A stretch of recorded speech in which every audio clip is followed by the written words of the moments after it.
Ever wondered how to make the perfect beef brisket? It's a question that's likely crossed the mind of many a home cook and barbecue enthusiast. Today, we'll delve into the art and science of transforming a humble piece of beef into a mouth-watering masterpiece. First and foremost, the journey towards the perfect beef brisket begins at the butcher's counter. It's essential to choose a brisket with a high amount of marbling.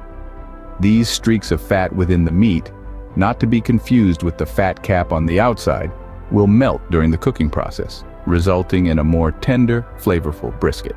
Once you've secured your brisket, the next step is to apply the dry rub. Now, this isn't just a sprinkle-and-go situation. You really want to massage that blend of spices into the meat. Use a mix of salt, black pepper, paprika, brown sugar, and garlic powder. Or feel free to experiment with your own combination. After the brisket is thoroughly coated in the dry rub, it's time to let it rest. This step is often overlooked, but it's crucial for achieving that deep, robust flavor.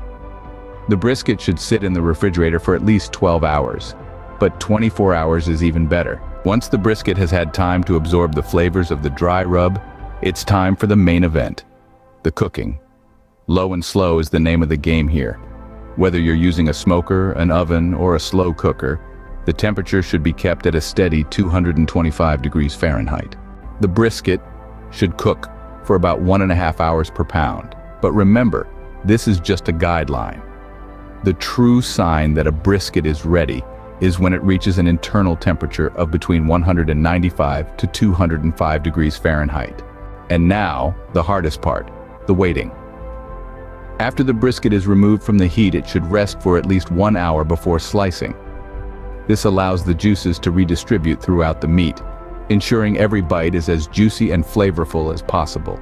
To summarize, the key points to creating the perfect beef brisket are choosing a well-marbled piece of meat, applying a flavorful dry rub, letting the brisket rest both before and after cooking, and cooking it low and slow until it reaches the right internal temperature. So, next time you're in the mood for a culinary challenge, why not try your hand at making the perfect beef brisket?